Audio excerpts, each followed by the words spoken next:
La paternidad, mis queridos hermanos y hermanas, de ser papá es muy relativo a la paternidad de nuestro Padre Celestial. Cuando un papá, una mamá, repite varias veces una misma cosa a sus hijos, es porque es de mucha relevancia. Es muy importante que nosotros como hijos escuchemos a nuestros padres. Gracias le doy a Dios porque me dio unos padres maravillosos, y aunque este no sea el tema, hablar de ello, me glorío en aquel que me dio un papá y una mamá a la excelencia.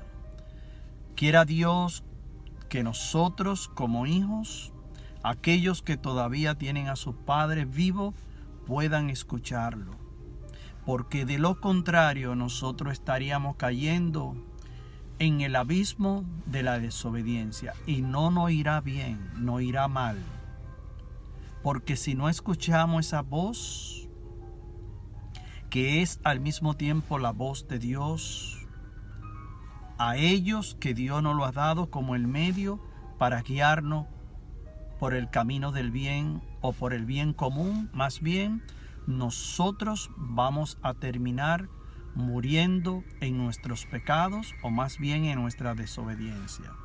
Mis queridos hermanos y hermanas, queremos hablar de algo muy importante. Ya lo he compartido una y otra vez.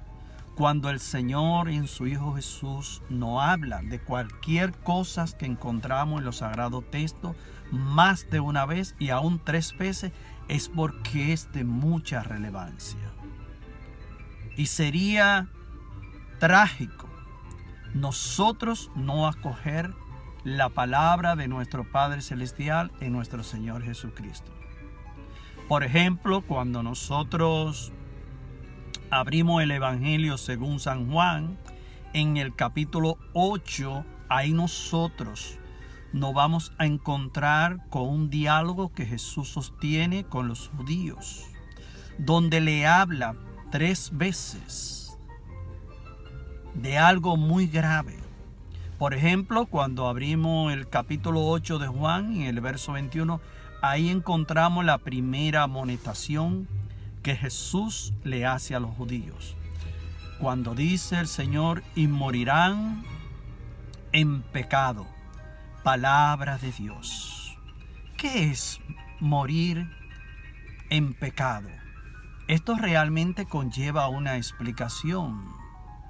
Permanecer en pecado, mis queridos hermanos, lo que significa es vivir alejado de la luz de Dios y la compañía de Jesús.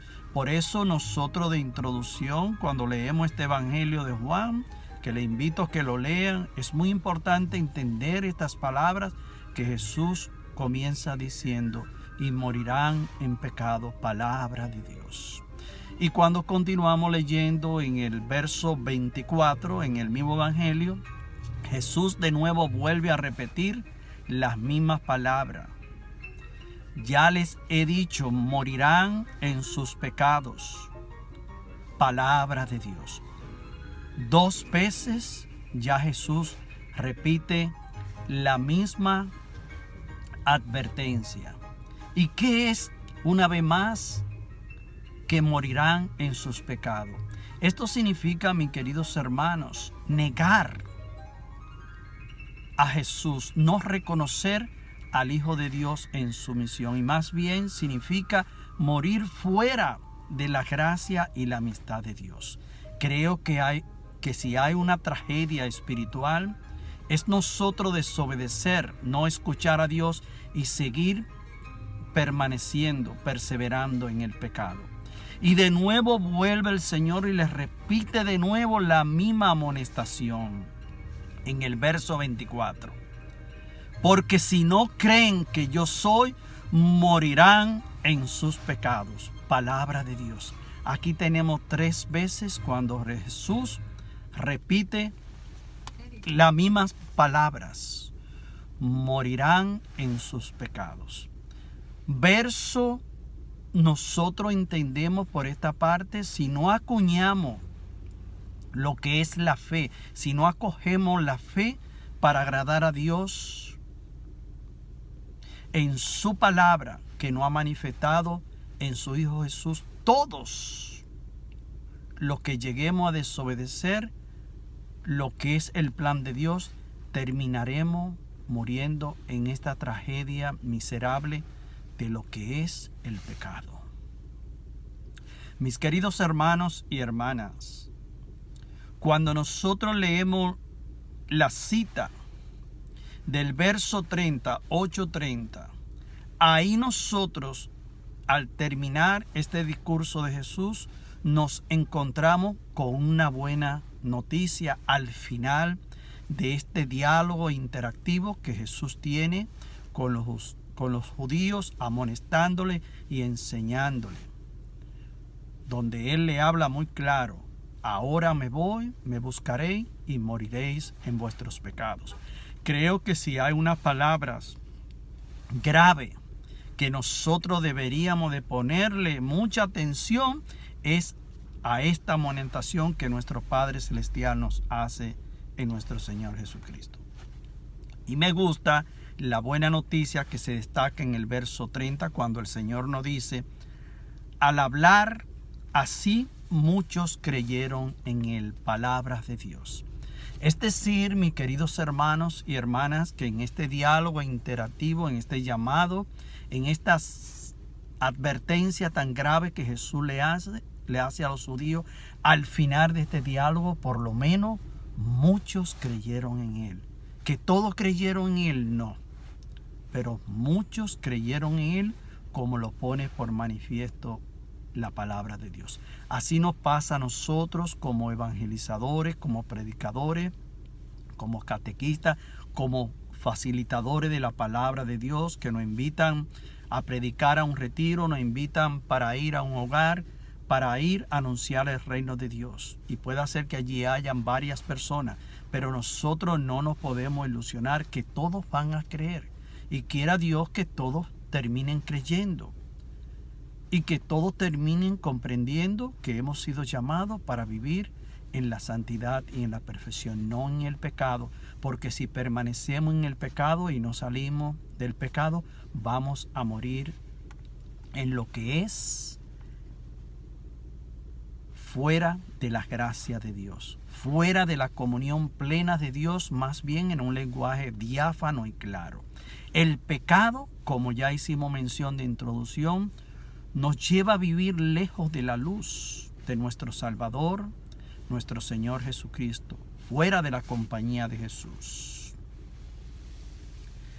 Y aquí nosotros vamos a hacer una oración para darle conclusión a este tema, donde Dios nos llama a dejar la vida de pecado, donde Dios nos llama a un acercamiento, a buscar el reino de Dios y su justicia, como también Dios lo pone por manifiesto en el Evangelio según San Mateo.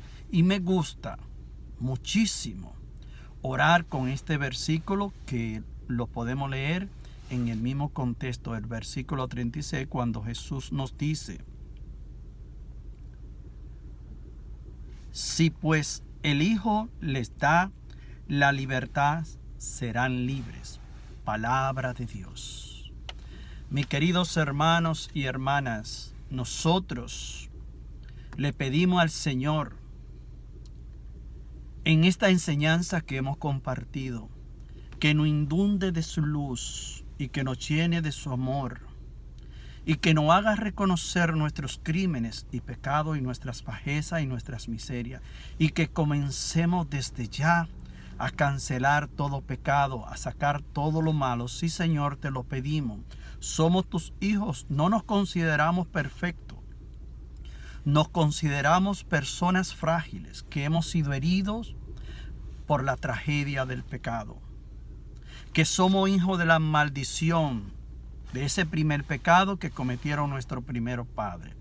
Y en esta oración te pedimos, Señor, que venga a liberar a tu pueblo, que nos libere y que nos sane, y que tú nos dé la restauración, y que tú nos hagas reconocer ese horizonte que se ha apagado que eres tú mismo, que es el cielo, que es Jesús, que es la presencia de Jesús en medio de su pueblo, que es nuestra luz, que es nuestro Salvador. Haznos reconocer, Señor. Ayúdanos que se rompan esas prisiones, que sean derribadas y que nosotros podamos salir de esas prisiones para poder alcanzar la libertad y la plenitud que solamente tú nos puedes dar. Conocerte a ti, Señor, significa ser libre. Significa nosotros abrazar la libertad. Estar unido, entrelazado entre la verdad y la libertad. Que Dios sea bendito y que Dios nos bendiga, mis queridos hermanos y hermanas. Amén y amén.